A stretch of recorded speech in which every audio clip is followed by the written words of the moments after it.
Hello, good evening, everyone. Welcome to Finance O'Clock this evening. I'm so excited to have every one of us right here tonight. It's going to be a great time. I can assure you that every minute you spend with us this evening is going to be worth it. So sit back, relax, and enjoy.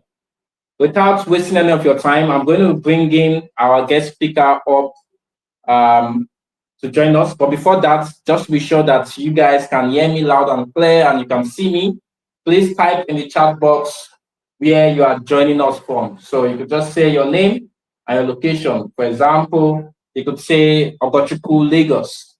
All right, so I'd like to know where you are joining us from before I bring up our guest speaker. Whilst you're doing that, you could share either joining us from ML community or from your Facebook page, wherever you're joining us from. Tell your friends that we are live so they can join us right away. Okay.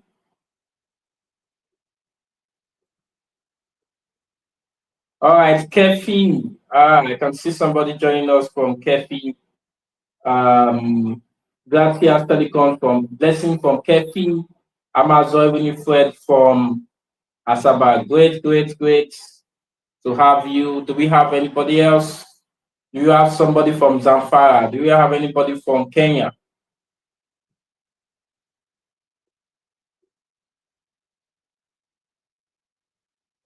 Okay.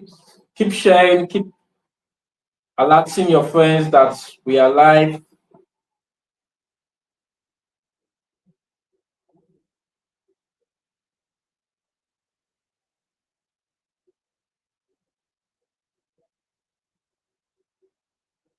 Okay, so I just posted on my Facebook page now that we're live. Initially, this was supposed to happen on Facebook, but unfortunately, our guest speaker's Facebook page was taken down today. That's why we're doing it on YouTube. So if you're joining us on YouTube, maybe you're a subscriber of my YouTube channel and you're wondering what's happening. This is Financial Clock. This is what I say a show that we do regularly on social media.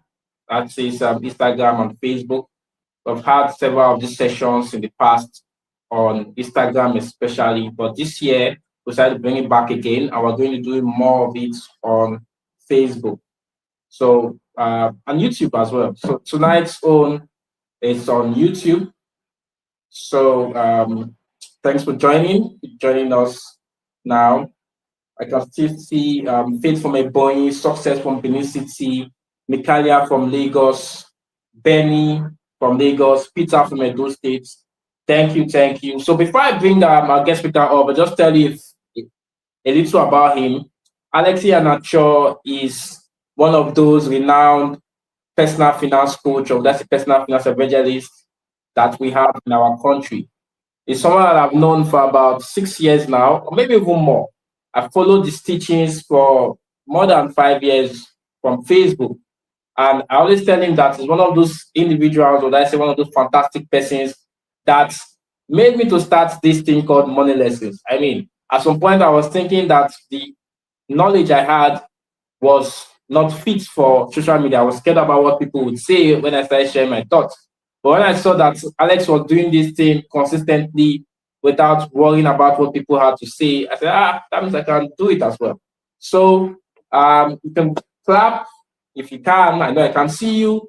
You can put some reactions in the chat box as I bring Alex Iheanacho upstage.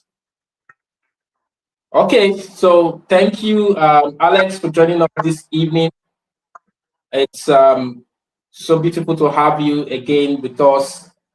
I think this is the second time you're coming on Financial Clock. The first time was in 2024. Alex, I think your video has paused. Please, can you check that you can hear me, or is it my own internet? I can hear you. Okay, but your video is frozen. I think your Yeah, video. I can you hear me? I can hear you, but your video is frozen. Oh, okay. I don't know. Maybe it will restore itself. But Or can you let me remove you and can you go out and join back again? okay, I'll do that. Okay. Okay, so I'm still checking the comment section. Yes, I'm going to get back Alex. I think it's just a glitch sometimes. You know how this tech stuff can be funny. So it's going to exit and we'll add him back again. Lisa from Edo State, great to have you. Weezy from Lagos. Okay, I think Alex, this is better. Good evening. Okay. Thank you so much for joining us again on Financial Club. I think this is the second time we're having you. The first time was in 2024, and it's always a good time to hear from you. You did excellently well at our hangouts in Lagos. Yeah, I mean, I've had a couple of our members reach out to me to say thank you for bringing Alex on. So tonight we are very much expectant on what you're going to be sharing with us. But before then, let me give you the honors to tell us a bit about yourself. Who is Alex? Why should we listen to you this evening? Well, I don't have I don't have a bio, you know. Just for those who need a reason to listen, they should just hang around. You know, by the time we are done, I believe they would pick a thing or two. Yeah. Personally, I don't have a profile. You know, I don't have a profile. I'm just a student. I'm a student of money. You know, and I try to figure it out, apply what I try to. I'm a student of money, so I try to figure out things about money, apply the lessons to myself first, then I'll share with people, right? So that's my journey, and that's basically what I do. So everything is just all about improving my own personal financial understanding and helping other people to do the same. Yes, that's basically Alex for you. So no long profile. All right, that's fine. So, guys, so by the time Alex is done this evening, you're going to get to testify by yourself who you actually is. So, Alex, since you have said we should go right into the meat of the matter tonight, first I want to let us know that what we're discussing this evening is money mindset, the winning money mindset for 2026.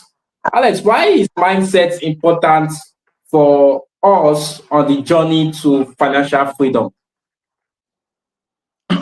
All right. So asking why money mindset is important is similar to asking why do you have to have a foundation when you're trying to build a house, or why do you have to drink water, because a larger portion of the human system is made up of water, right?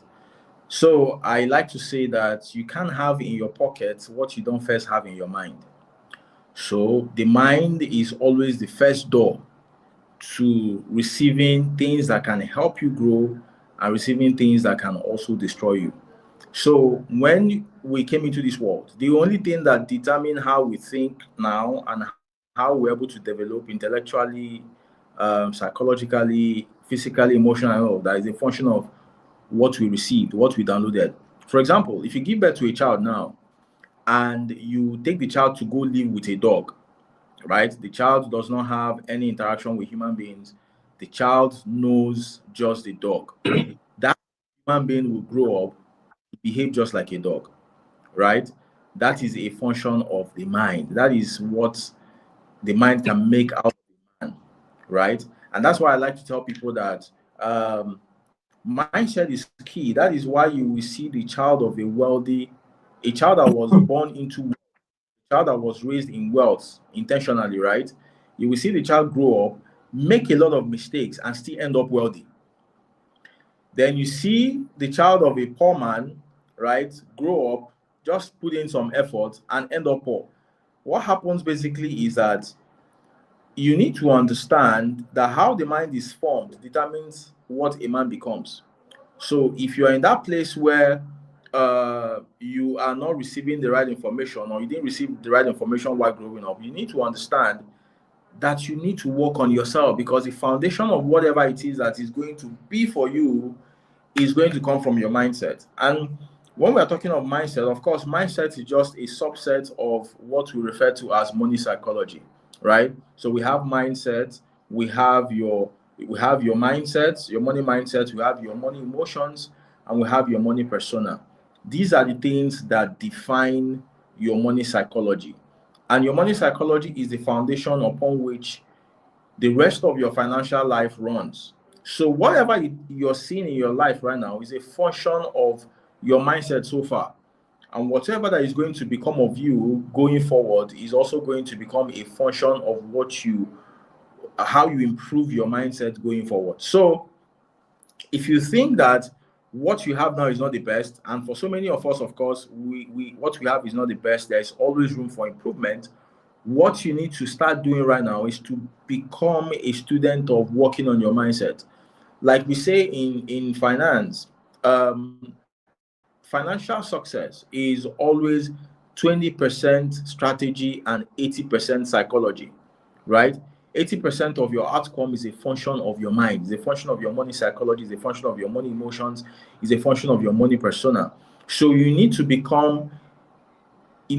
constantly renew your mind. You need to constantly renew yourself by renewing your mind, right? So you need to get to make sure that the foundation of your finance is right. And that really is a function of how you think and how you believe. How you think and how you believe about money, about people with money, is going to go a long way in forming your mindset, right? So if right now your belief system and your set of beliefs around money is not healthy, you know that it's not healthy. You always get apprehensive when money is mentioned. When a certain amount of money is mentioned, you always get worried. When you always get most of your thoughts on a daily basis is always filled with money worries, then you know that your money mindset really needs a lot of work. If you are in that place where you don't feel very happy when you see people who are more financially successful than you don't feel you're always happy when a rich man has a problem, right? When so that you can have the opportunity to laugh and have the opportunity to say, the rich also cry, then your mindset really need a lot of washing, because your head is filled with a lot of fields, and you need to take those out so that your life can become clean enough to now transform your bank account.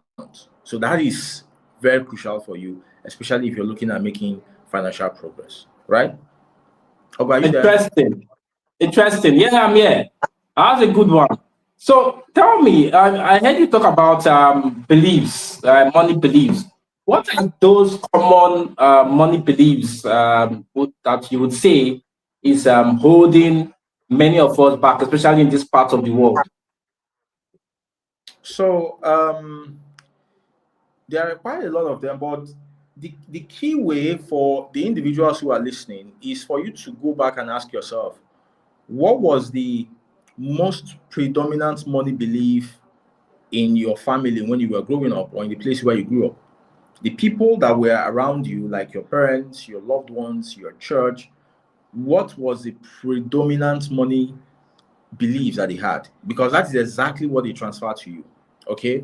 So if you were in that place where it was believed that money is hard to come by, where words like money don't grow on trees, or do I look like money, or do you think that we pick money from the ground? If you are in a place where those kind of words were constantly used, you will have a scarcity mindset. You will always believe that things are not enough. And that is problematic, because you believe that if someone else has won, it simply means that you're losing.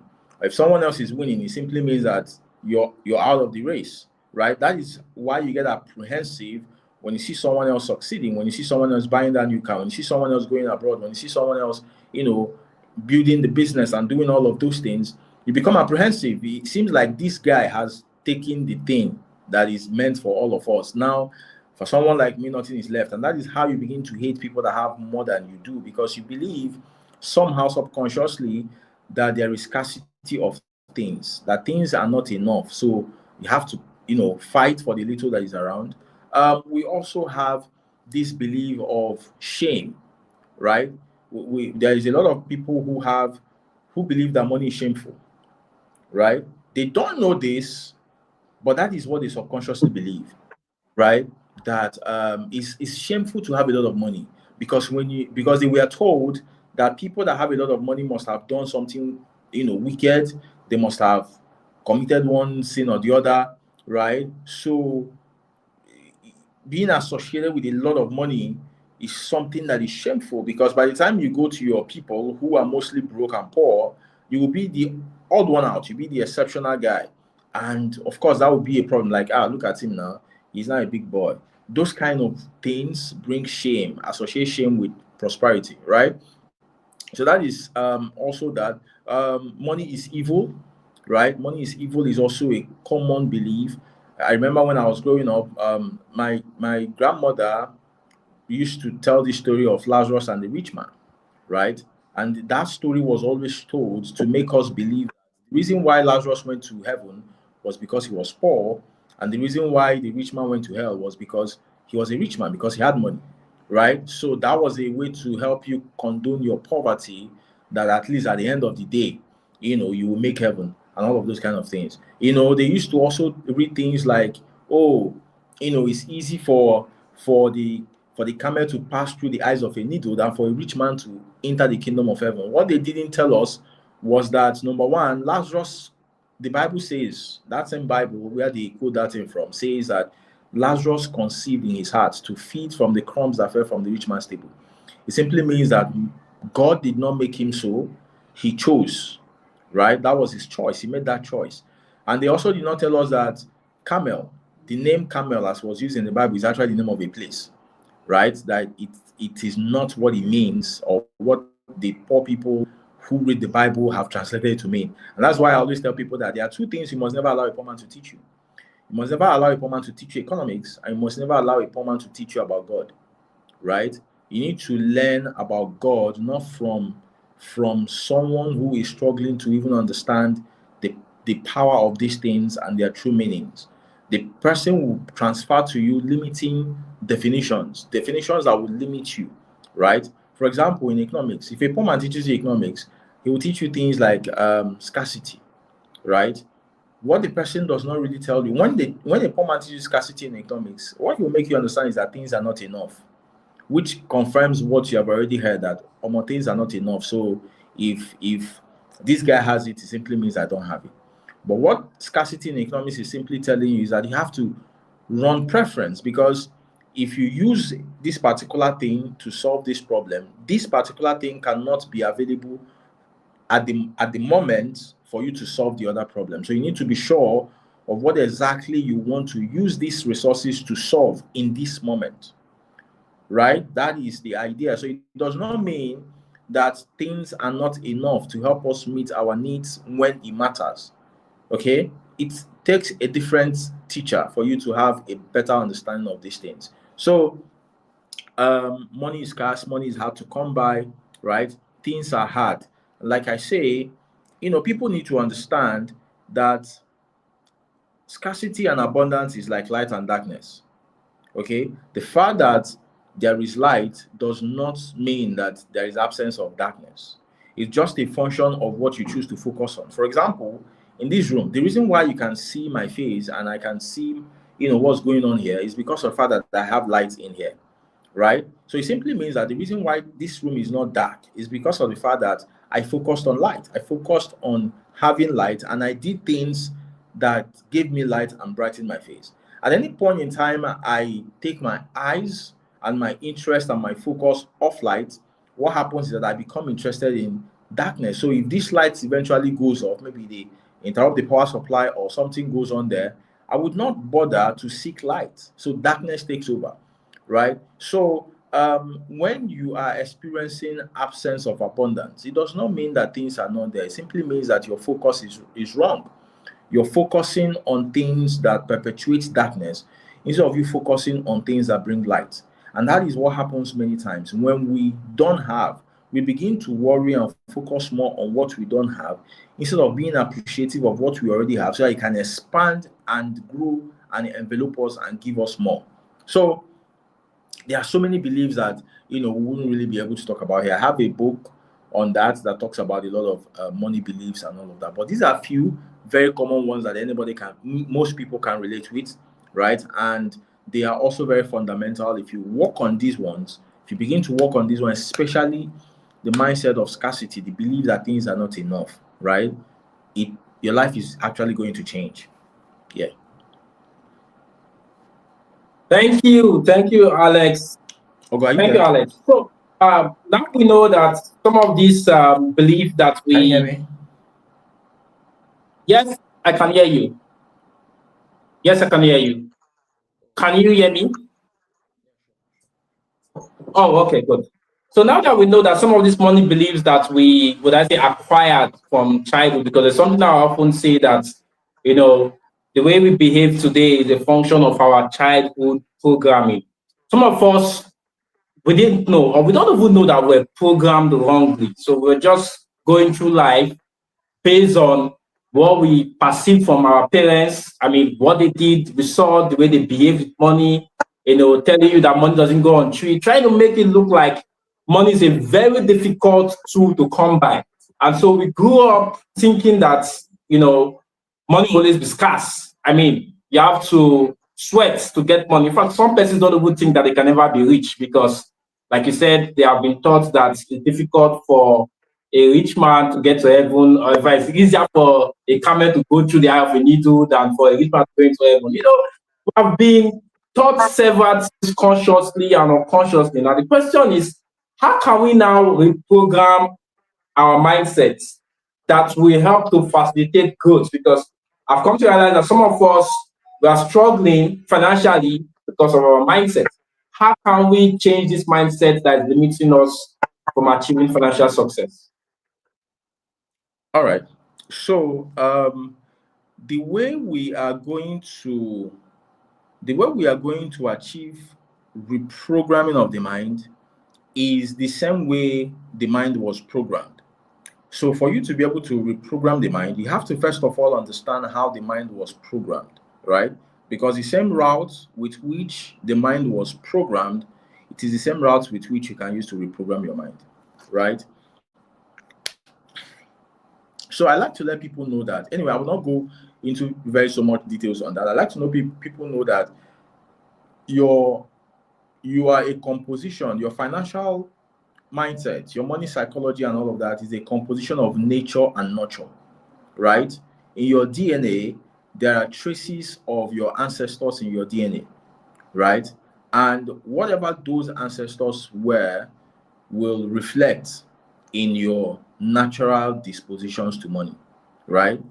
Of course, if you look at some people, there are just some people it is just easy for them to make money, right? They are not financially educated, though. They don't even know all these things that we are saying, but they are just at ease with money. In their that could be a function of their DNA, right? There are other people that are just naturally industrious, right? Wherever they find themselves, they cannot. What they think of is what can I sell, not who can I serve. Okay, it is also a function of the idea. So you need to understand that your money makeup is a function of nature and nurture. Now, the nature part is there. The nurture part is what you can use to influence the nature to a very large extent. Now, how are we programmed? We are programmed, every programming you have three dimensions. Number one is authority, right? You're programmed predominantly by someone that has authority over you. And when we were kids, okay, when we were kids, the most the most authority, the most influential figures we had in our lives were our parents. And even for some of us that are adults today, the most influential people we have in our lives are still our parents, right? Our parents were like the first God we met. In fact, if you keep a child, no matter how much you have taught a child about God, right? And you keep a child here, and then you tell the child that, okay, danger, this is God on this side, this is your father or your mother on this side, and you tell the child, God, God is a you have taught the child everything that is important about God and all of that, how he's superior and all of that. And then you keep your child there and say, this is God is there. God is inside that room. Your father and your mother are inside this room. And then if you feel afraid or something startles you, run to either God or to your parents.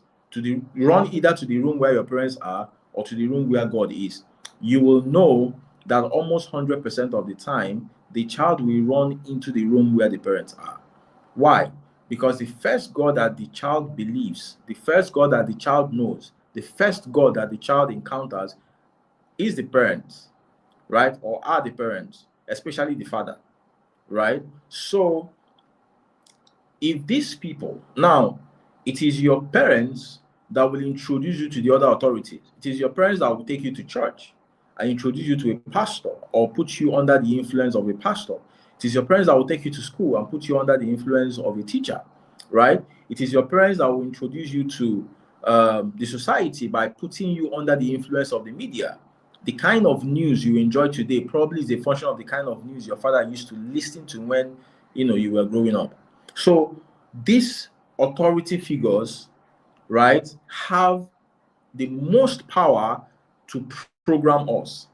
So if the authority figure you grew up under did not program you properly, I figured that these guys, they didn't know about money, they didn't have money, they were very much ignorant, they were on the wrong side of things financially. What you need to do now is to submit yourself to an authority that is on the right side of money.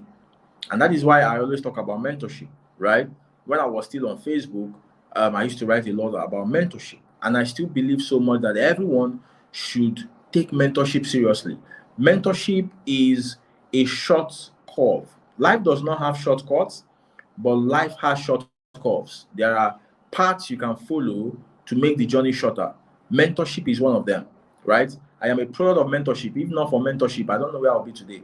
So if you are looking at reshaping your life, get under a mentor. Look at Otedola. Otedola today was writing on Twitter, celebrating the man he calls his mentor, right? Bill Gates, Warren Buffett is his mentor. All these guys, every successful person you know has someone that he refers to as his mentor.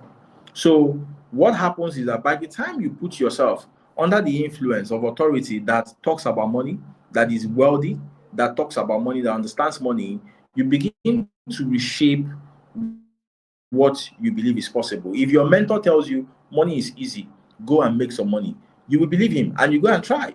Just the same way your father once said, money is hard to come by, which makes you to run away from things because you've already told you that money is hard. Why am I not working so after all? Money is hard to come by, right? Or I have to work extremely hard for me to scrap by because money is hard to come by, right? So the first one is authority. Subject yourself to authority figures that have figured money out so that you can begin to learn from them. The second one is emotions, right? Feelings. The programming occurs when conversations that are feelings laden happen, right? If, for example, you were not giving a thought to it, your father said to you, we are poor, right? Your father, you guys were, nothing, maybe people are just joking and all that. Your father said, we are poor. Then there's another instance where there was no food in the house, there was no light, you guys probably couldn't pay your rent and you were thrown out of the house, right? And now your father says, man, look at what we are, everybody's crying, you're crying because you're no longer going to school, you're hungry, you are, you guys are just squatting somewhere and it is a rainy evening and your father begins to tell you, look at the way we are suffering, this world is not fair, we are just very poor people, nobody cares about us. In those two instances, which of the two conversations will make the most meaning to you? It is a second conversation. Why? Because it happened at a moment where there was an emotional charge, right? So also begin to reprogram your mind by putting yourself in places where there is emotional charge, but on the side of abundance, right? So go to events where expose yourself to people who are better and bigger than you. Okay, expose yourself to people who are better and bigger than you, and expose yourself to circumstances that are bigger than you so that you can stretch yourself and stretch what you believe to be possible. Okay, so emotions, feelings is very, very key. Feelings is very, very key. When you go to places or you hang out with people or you encounter circumstances that make you feel that wealth is possible, man, the way you begin to see things will change, right? The way you begin to see where you are will change. For example, if you live in Lagos, and you frequent places like Banana Island, frequent places like Ikoyi, frequent places like maybe all those cool places in Lagos, right? And then someone somewhere tells you that Lagos is smelling, you can't relate. It will be extremely difficult for you to relate. Why? Because from the part you're coming from, those kind of things, like how is this smelling? What is this smelling like? Right? Where you're coming from, what is smelling is money. But somebody who is coming from Ajegule or somebody who is coming from all those other ends of Lagos cannot even relate with what you're saying when you say that Lagos smells of money. Person can't relate. It's a function of what you're exposed to. What you're exposed to will trigger feelings in you, and those feelings determine how you feel. Those feelings determine how you see and interpret events in the moment, right? So expose yourself to those kind of experiences. Then the other thing is consistency. If your father says once or a few times that, man, money doesn't grow on tree, man, or I'm not money, you can't eat me, right? It will not program you as much as when it is consistent, right? As it will not program you or it will not affect you as much as when it is a consistent statement, like every now and then, especially when you come to ask for things, you come to ask for school fees, you come to tell them that things are finished, you come to ask for basic things, they will just land you with money does not grow on trees. In fact, they have said it so much that when you want to ask for things, you already know what the response is going to be like, right? That is consistency. So for you to be programmed into poverty, the messaging has to be consistent. So for you to reprogram yourself, the message of abundance has to also become what? Consistent. So you have to expose yourself to things, places, and people that are consistently talking about money. Let me tell you, for some of you now, I remember when I was, when I was growing up, when I was in secondary school, especially, I've always loved money. I've always loved the idea of money because growing up, I didn't have it. We didn't have it. But next door, because I was privileged. I was not born into a family that had money, but I was privileged to live in a location where wealthy people were staying, right? So it made me to quickly realize that there was a problem because the reality I was facing at home and the reality I was seeing these other people experience were two different. So I was asking questions early. Why is it that we don't have what these guys have? Why is it that we are not living like these guys? Right? So from early on, I've always been interested in this money thing. So I remember when I was in secondary school, I used to, talk about money a lot because I was the best student in accounting. I was the best student in commerce. I was the best student in economics because I just loved money. Those subjects were basically the subjects that spoke about money. So I remember those times people will always make remarks like, you this Omoibo, you too like money. Because I was always talking about it. Do you know why people say that? It is because of the fact that they have consistently exposed themselves to a place where money conversations are not heard. So when they encounter such conversations, it triggers them. It makes them feel uncomfortable. It makes them feel like you're doing too much. It makes them feel like you're talking too much. And for them to now sound smart to themselves and justify their foolishness, they will now ask you something like, if you know this much about money, why is it that you don't have it? Right? Why is it that you're not Dangote? Why is it that you're not a $10? Why is it that, all those kind of nonsense that people say? What is going on is that they are triggered. You're not the problem, they are the problem. Why? Because they have been consistently exposed to environments where money conversations are not heard. For some of us, we grew up in a family where for once we did not hear our father talk about money, we did not hear our mother talk about money, we don't even see money. Money was that idol that lived with us in the house. We could not see it, we could not touch it, but we could feel its impact. We could know when it was absent, we could know when it was available because it determined whether people were happy or if people were sad. That is how important money was. And that's why I say that money is one thing that makes you love what you hate and hate what you love. For so many of you now, there are so many things you think you hate. You just hate it because you cannot afford it. And there are so many of you that love certain things. The only reason why you love it is because that's the only thing you can afford, right? So you need to understand this reality. If you're changing yourself, begin to consistently expose yourself to communities, to people that talk about money, right? Don't avoid them and say, oh, you own too much. Look at the BB figures you're mentioning. Why are you mentioning these BB figures? If you all those kind of things. No, don't do that. You're self-sabotaging yourself. Put yourself in places where people are doing big things consistently.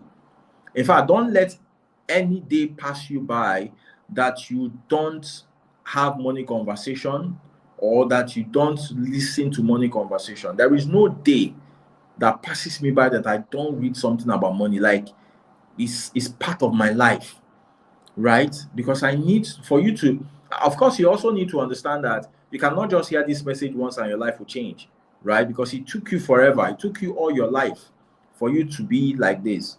For you to change, you also have to give it time. Because the problem with so many of us is that it will take us 25 years to make all the wrong decisions. Then we want to change everything in 1 second. No, it doesn't happen like that. You have to also give it time, right? Only that it can be faster because you're intentional and aggressive. How intentional and how aggressive you are will determine how fast it will be for you to transform yourself. But whether it will take time, yes, it will definitely take some time. So authority, emotions. So make sure that you have authority figures, people you believe have authority, people you give the power to have authority over you. Of course, you are an adult now, so nobody can really have an authority over you like that. You have to subject yourself to authority, right? You have to submit yourself to authority. That's why I tell people, be afraid of any person that says, I cannot be under authority, right? Because even Jesus, when Jesus came, Jesus subjected himself and submitted himself to John the Baptist, who was the principality of that moment. So how much more you need to be able to submit yourself to authority so that authority can help to shape you. Very important. Secondly is that make it emotional. Have a lot of emotional experiences that remind you why money is important, right? Have a lot of emotional experiences that remind you why money is important. Have those moments where you go out and you have a beautiful experience of what money can do. Imagine you go to Marriott, right, and pay like 500K to have a night at Marriott, and then you sleep, and then you feel a mattress that feels like feather, and then you just notice that you just had a sweet night, right? That is an emotional experience. What that reminds you is that money is good and money can change your life. Okay, constantly go to places and do things that remind you that, man, for you to have a good life in this life, you need a lot of money, right? Then make it consistent. Don't just read money. In fact, I make it, for me, I have always been a student of money. I have a diploma in accounting. I've worked in the bank. I have a BSc in economics and statistics. I have a postgraduate in investment finance. But there is no day that passes by that I don't read a book or a journal or an article that has to do with money. There is no day, right? Because like I said, whatever I'm teaching people is an overflow. Because I will not be the one that will show others how to go to heaven and go to hell myself, right? So whatever I'm giving to you as a good teacher that I am is, first of all, what I would take for myself, package it for myself, make sure that I've put it in motion in my own life. Then I can now share. If you like, you can take it. If you like, you can leave it. That's your business. The most important thing is that what I have taken my own and I have shared it. Hopefully somebody catches it and uses it. That is why we teach. We're not teaching because we are jobless. We're not sharing all these things because right now I could be doing 1,001 other things. I have a lot of things going on in this office, right? But I'm here to share. Hopefully somebody catches something and that forms transformation in the person's life. Why? Because my life was also altered. My life was also changed by the messages and inspirations of other people. So I think I also owe it to the world to share my own message, to put my own thoughts out there so that someone someday who is looking for a guide can stumble on those thoughts and on those ideas and leverage on them to change his own life. That's why we do what we do, right? So you can change using those three things. Yes. Thank you. That's fantastic Ogo, are you one. there? Yes, I'm here. One of the things I picked from what you said is about environment. We have to deliberately and intentionally put ourselves in an environment that will help to challenge our mindset to pursue growth. Very important. Like I often say, some of us need to disassociate ourselves from some of the friends that we have. I mean, evaluate your friendships. In fact, some of us, our location, you might need to leave your location. Very important, because there's some locations that limit your mindset unconsciously. In fact, you would think you are doing very well because everybody around you, they're not doing well. So your yardstick for measurement is actually low. But by the time you move to another environment where you see other people doing very well, you know that you need to step up. Today, I had my mechanic come around to come and pick my car to do some body work. And he was like, Oga, this area makes sense. So you don't change. Oh. I said, wait up. What do you mean? He said, Oga, that side where they did before, it be like ghetto. Funny enough, it's not ghetto, it's somewhere on the mainland though. But interestingly, because it's an, would I say it's an old area of Lagos, so there's some face me, I face you. If I right before my compound, which is a 3-bedroom block of flat, like 3 flats, there is a face me, I face you. After my compound, there's a face me, I face you. If you just come out of my compound, what you are facing is face me, I face you. So you would think that my house is even a face me, I face you. So, but what's interesting is that anytime I'm coming out from that street, you see guys hailing me. I mean, because of the kind of car I was driving, I was like star boy in that area. But in my current estate now, nobody's hailing me. Nobody. So now I know that I need to double up. But if I remain in that environment, I would think I'm doing very well for myself. I'll just be relaxed, enjoying all of the accolades, pressing boys 500, 1,000 here and there. So some of us need to relocate my environment. This is something I've talked about a couple of times. You don't understand this. It's very important. You need to get out from that comfort area where you are to an area where you connect with people that will challenge you. Alex has talked a lot about this, so I don't want to bore you with what I have to say. So what I want to do now is to give us an opportunity to ask questions. So maybe we can take 2 or 3 questions. You can quickly type in the chat box if you do have. While we're waiting for the questions, I want to tell you one thing that Alex has said. I want to emphasize on it very well. It's about environment. Environment doesn't have to be your physical location. Your environment can also be the spaces you belong to online, the WhatsApp groups, the Facebook groups, the people you follow on Facebook. You need to do an audit. Some time ago, I unfollowed some people on Facebook. Why? Because they were talking shit. In fact, recently, Facebook unfollowed a couple of people from my account, and I say I can't just be happy about that. Imagine about 500 people that I was following that were not very useful to my life. Facebook unfollowed them for me. The ones that are useful, I've been seeing and following back gradually. So some of us need to unfollow some certain individuals because they are, some people say anybody can say what they say, and nobody will tell me what to do. You don't know that. These things happen gradually. You see, some things you start doing is because you saw it somewhere, you read it somewhere, listen to it somewhere. These things happen gradually and systematically. So somebody says is the environment of Facebook. Interestingly, I mean, some of you that are here, maybe that have come to my house can relate. If you have come to my new house now, there's a bit of, I mean, more rent to pay, higher rent, I mean, way higher rent. But now it means that I need to step up. That's one thing when you get out of your comfort zone. You have to step up your game so that you can survive. Okay, so I'm not seeing any questions. Either we don't have any questions. So Alex, I know you talked about Facebook have done me well. Okay, so we have a question here. Let me read the first one. I will display it as well. It says here, from your experience, sir, what mindset shift helped you personally move from struggle to stability? And the other one is, second question is, what daily habits has contributed most to your work journey? Very interesting. In fact, that second question was what I was going to ask. She has asked it. So Alex, over to you.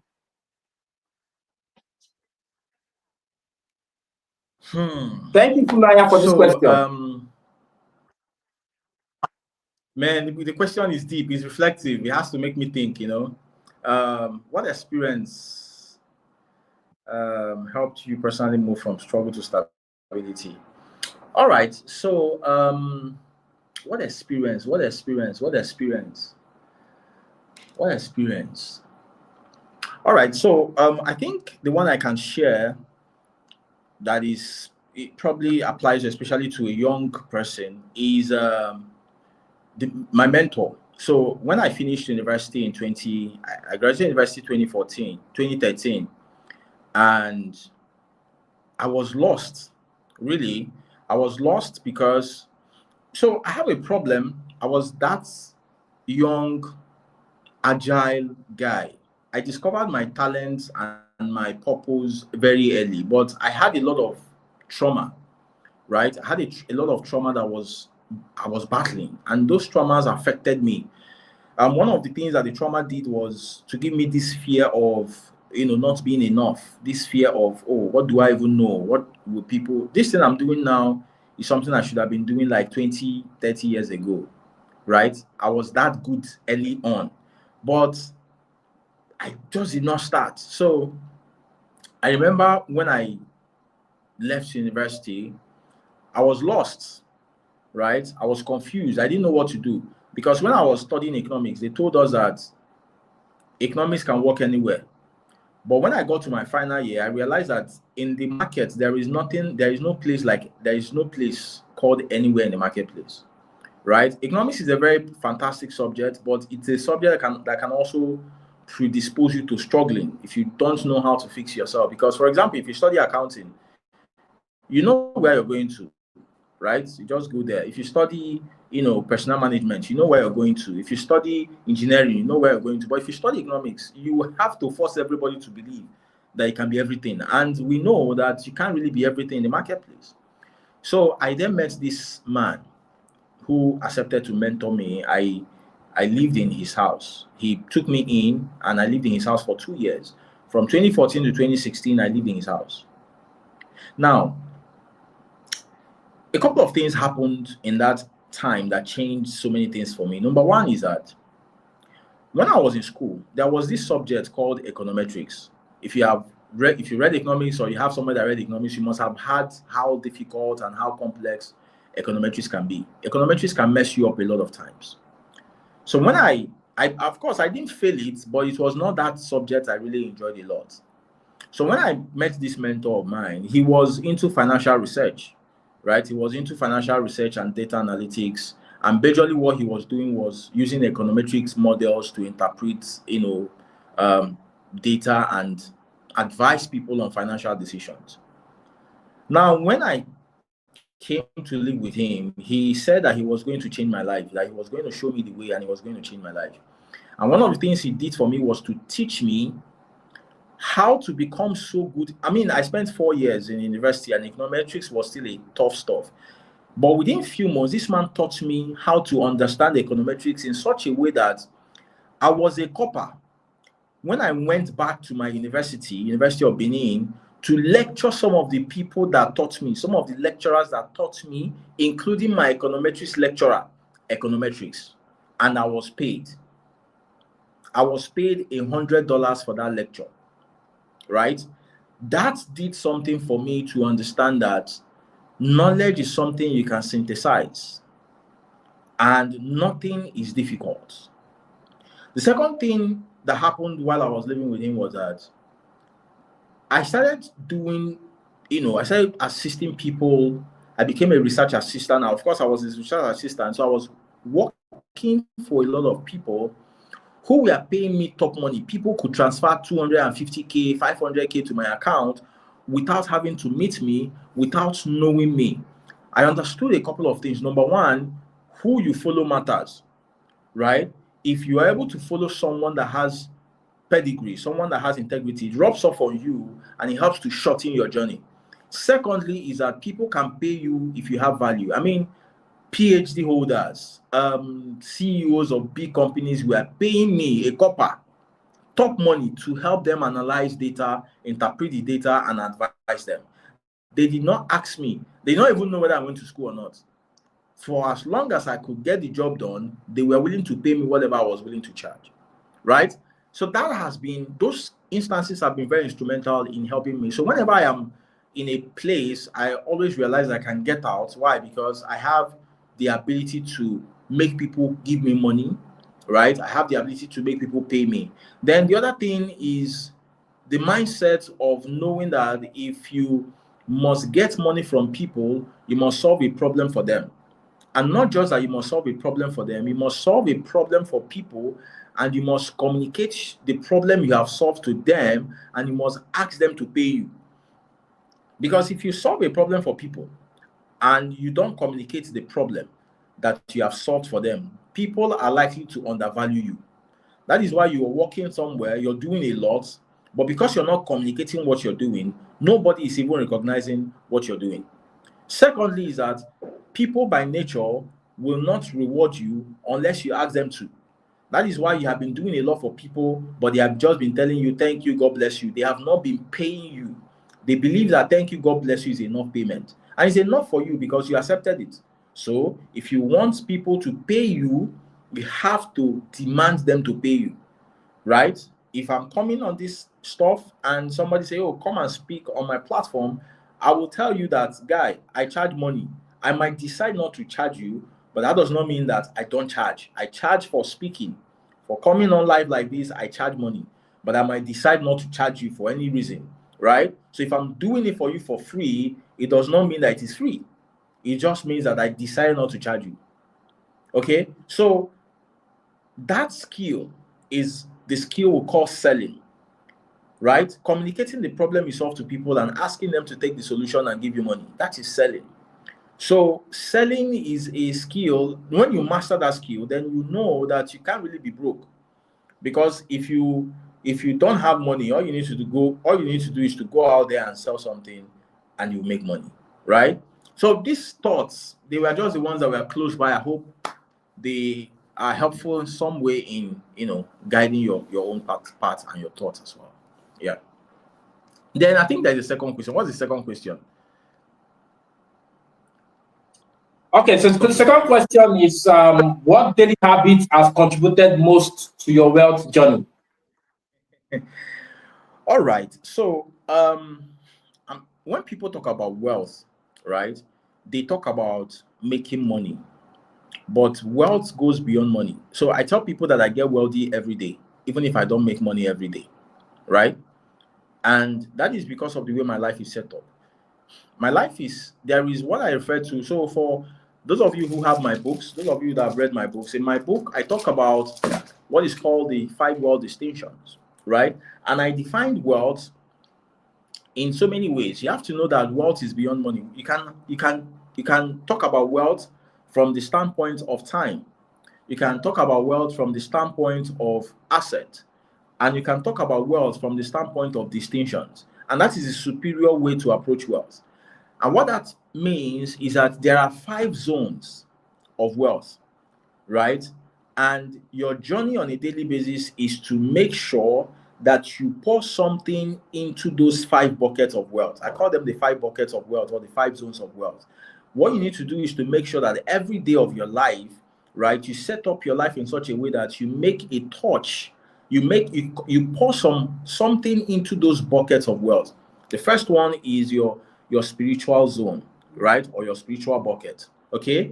The second one is your fitness bucket, right? Fitness is mental and physical, right? Your body and your here, right? You must feed here just as you feed your body. The third one is your relationship. The fourth one is your finance, right? Finance. And the fifth one is your wisdom. These are the 5 buckets of wealth. So how I set up my life to be successful on a daily basis, or to make wealth on a daily basis, as I say, is that I set goals and I set priorities in line with those. And before people wake up, before the day, gets busy, I have already done some rituals to put some things in my bucket. For example, one of the first things I do in the morning is to fill my spiritual bucket, right? I have some spiritual routines that I do early in the morning before everyone else wakes up.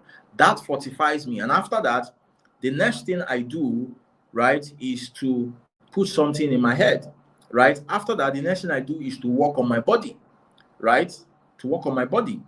And then the next thing, after working on my body, the next thing I do is to handle my finance, right? To try to make some money in the process. And the other thing I do is that I need to maintain my relationship. I have kids, I have a wife, right? I have family. So I need to make sure that I contribute to the goals I have set for them. So it starts from you setting goals that is all encompassing, goals that ensure that on a daily basis you have activities you do that help you to pour some water into the 5 buckets of wealth. That is how you get wealthy on a daily basis, right? So you will have to decide how you're going to set that up. My template might not work for you. What you just need to understand is that on a daily basis, you need to put some water in your spiritual bucket. You need to put some water in your fitness bucket. You need to put some water in your relationship bucket. You need to put some water in your finance bucket, and you need to put some water in your wisdom bucket. If you do that every day, right? If you do that every day, even if you don't make money every day, you will make wealth every day, because so many other things will be going on, and those other things will support your financial well-being eventually, right? But what a lot of people do is that they are always about money, money, money, money, money. So it's just like gymming on one hand. You're just every day you go to the gym and you're just walking on one hand, right? But that's not how it happens, because if you keep walking on one hand, you're going to find out that every other aspect of your body will die and shrink and look very ugly, but you have a very super arm. And that's why we say that some people are so poor that all they have is money. That is very, very bad. I hope I've been able to answer you. Wow, you have done I've done good. As in, it did justice to that question.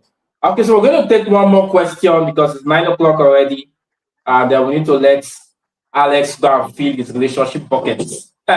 His wife and children are going to be waiting for him.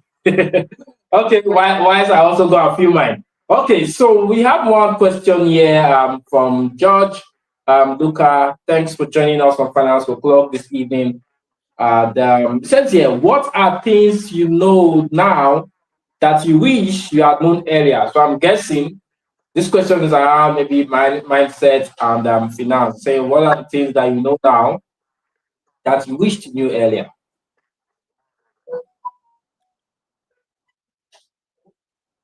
All right. So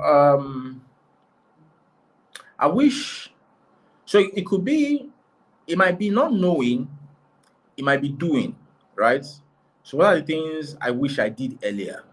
Because most times it's not the problem, is not the problem of knowing, it's the problem of doing, right? Hardly is there anything I'm going to say now that you have not heard before. But the question is, have you done it before? Right? So it's mostly a problem of doing. One of the things I wish I knew earlier is that people don't really people you're not, how do I put it now? How do I put it now? You know, one of the things that hold us back is this belief that, oh, what will people say? Oh, how will people perceive me? Oh, how will people judge me? I wish I knew early that people can be looking at you without seeing you.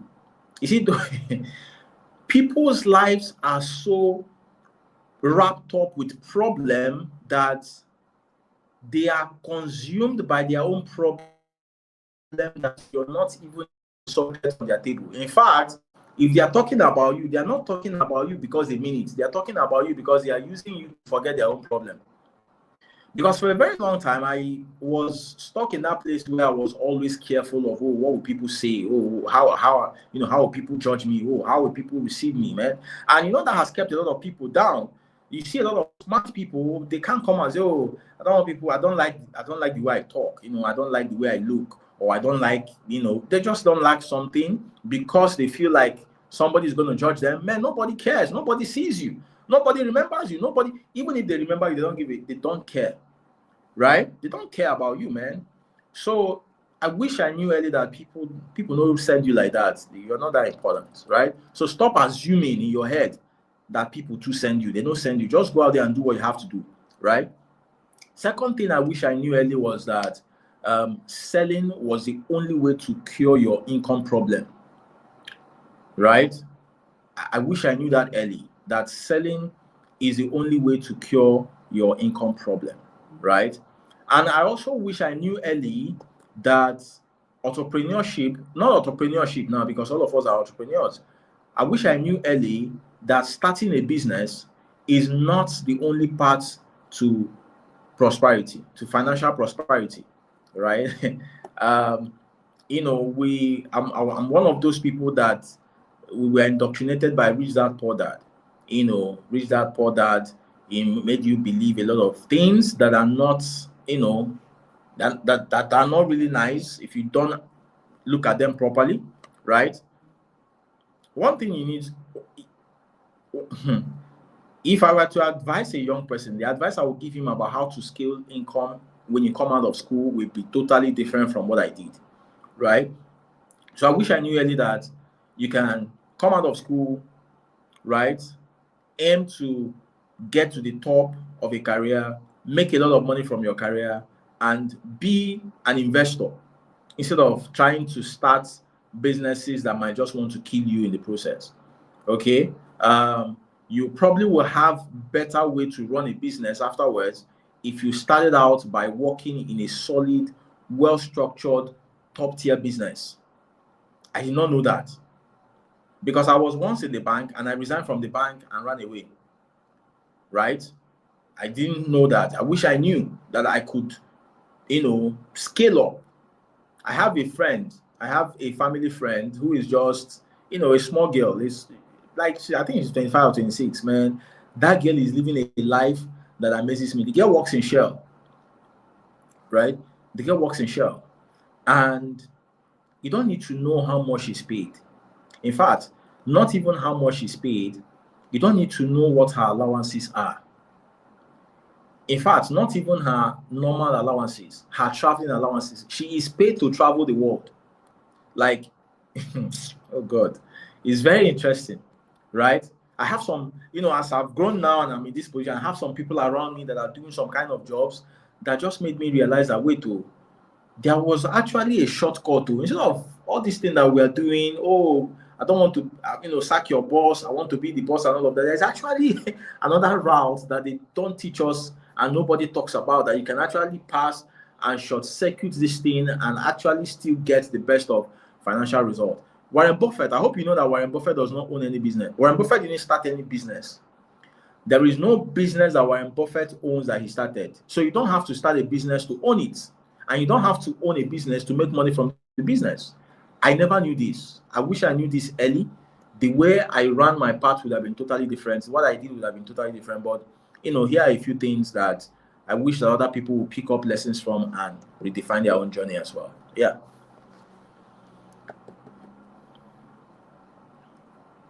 Thank you, Alex. Thank you so much. You know, interestingly, we talked about this idea of starting a business and running one. You know, in this part of the world, a lot of people think that the only way you can achieve financial success is starting your own business.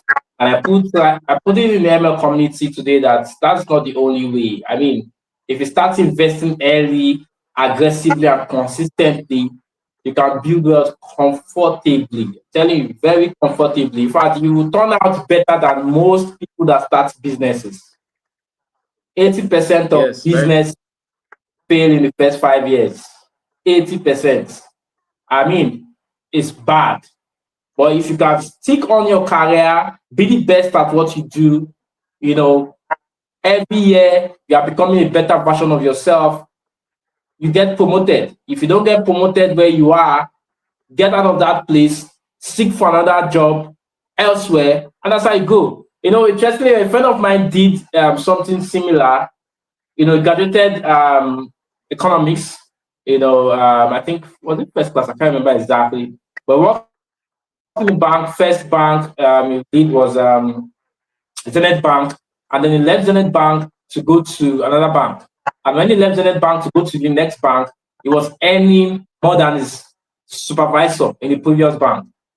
So you see, many people would say that the job route is the slow route because they tie themselves down in one place.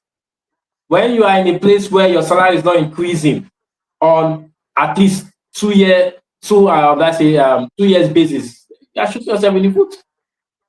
I've talked about this a couple of times in my community. If your employer is not willing to increase your salary after 2 years, get out, go elsewhere.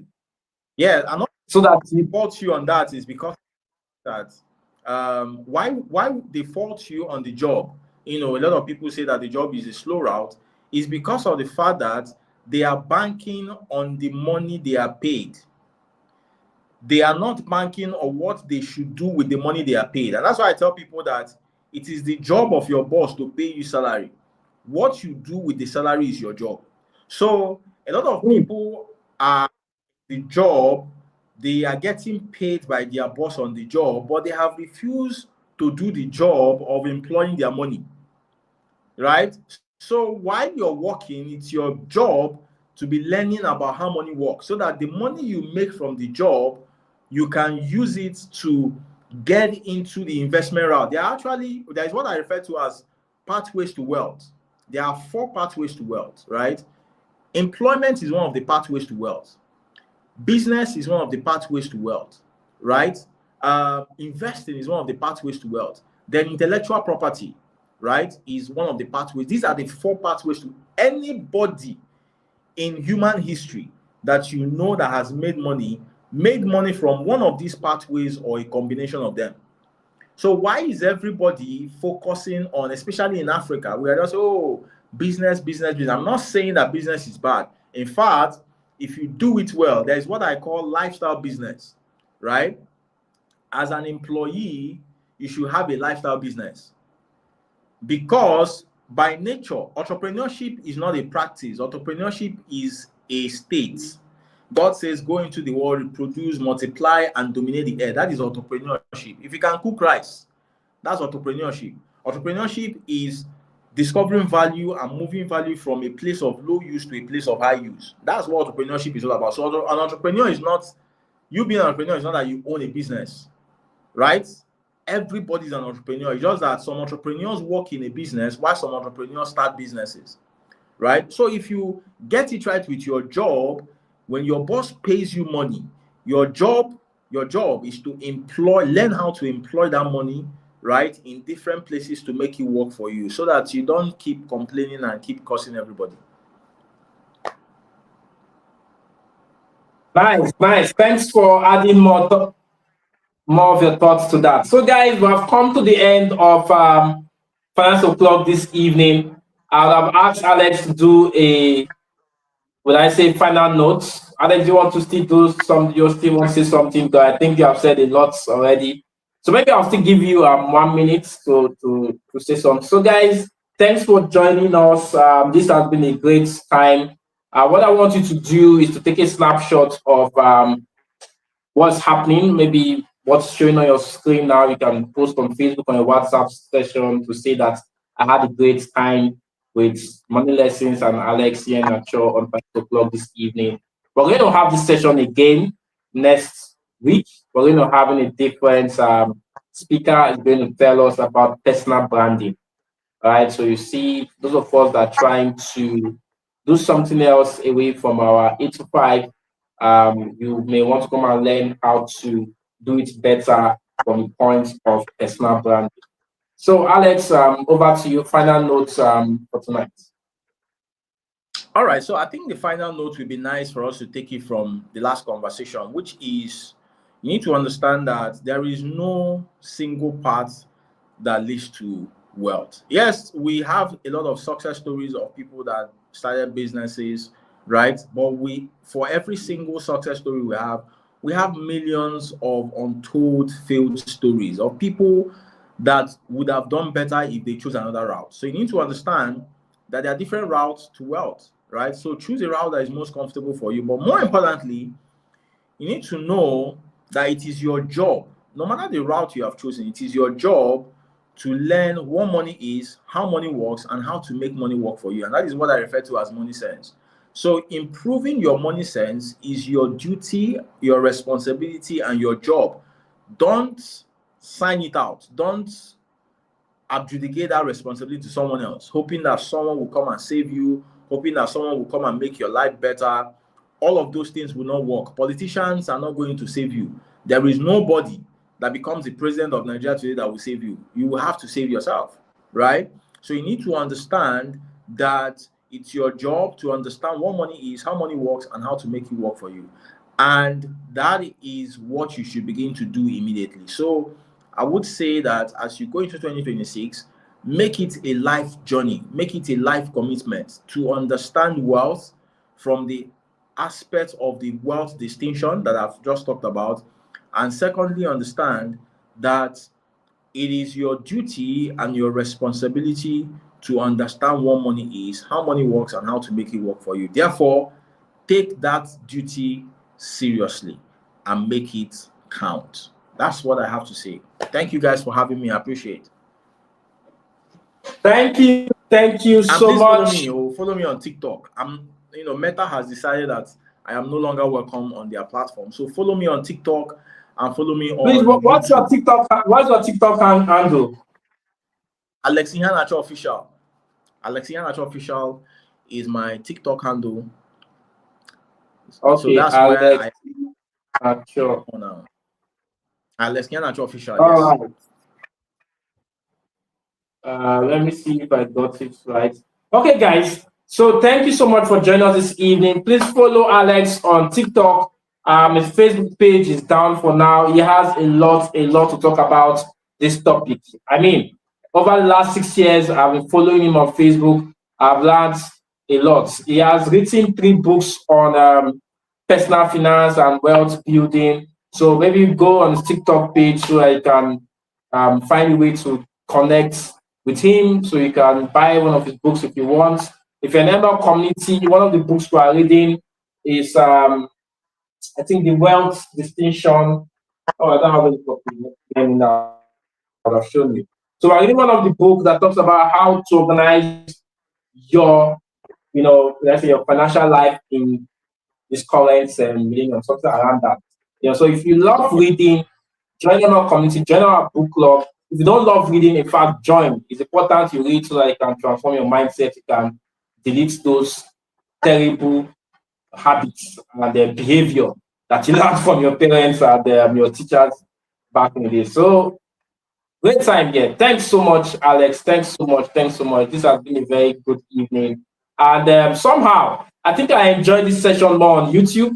I don't know how it would have been on Facebook. So maybe what has happened to your Facebook page was for our own good. I don't know. We will see, because now I'm contemplating that the next session next week should happen on YouTube and not Facebook, because Facebook can be very annoying.